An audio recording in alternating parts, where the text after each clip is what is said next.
మక్కువ చేత అంటారు కదా. ఏ విషయంలో మక్కువ కలిగి ఉన్నాడంటే దేవుని పని విషయంలో. మా తల్లి సహోదరి బ్రదర్ వినండి, దేవుని పని ఇచ్చాడా లేదా? ఇచ్చాడా? కాబట్టి నిజంగా మనం దేవునికి మహిమ చెల్లిస్తాం, ఘనత చెల్లించాలి. హల్లెలూయా, హల్లెలూయా. తర్వాత రాజైన దావీదు ఎలాంటి వాడంటే చూచుటకు సుందరమైన వాడు. మొదటి సమయాల గ్రంథంలో 16వ అధ్యాయంలో 12వ వచనంలో ఉంటుందని, రాజైన దావీదును చూసిన వెంటనే చాలా సుందరమైన వాడు. హల్లెలూయా, మన దేవుని గర్భవతుడు. హల్లెలూయా.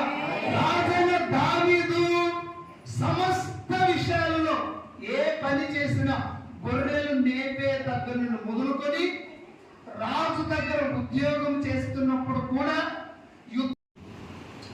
రాజైన దావీదు దేవుని కృపను ఎలా పొందుకున్నాడంటే ప్రాథమిక స్థాయిలో నుంచి.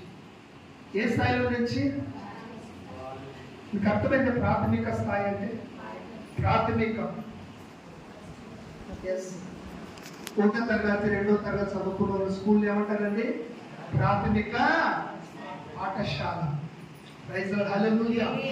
ఆ స్థాయిలో ఉన్నటువంటి ఆ వ్యక్తిని, ఇప్పుడు ఎల్కేజీ యూకేజీ చిన్నపిల్లలు ఉన్నారు, వాళ్ళకి ఏం తెలుసండి? అలాంటి ప్రాథమిక స్థితిలో, ఏమి ఎరగని స్థితిలో ఉన్నటువంటి ఒక వ్యక్తి పైన దేవుని కృప కుమ్మరింపబడింది. హల్లెలూయా. దేవుని కృప ఆయనను వెతుక్కుంటూ వచ్చింది. హల్లెలూయా. దేవుని కృప ఒక ప్రవక్తను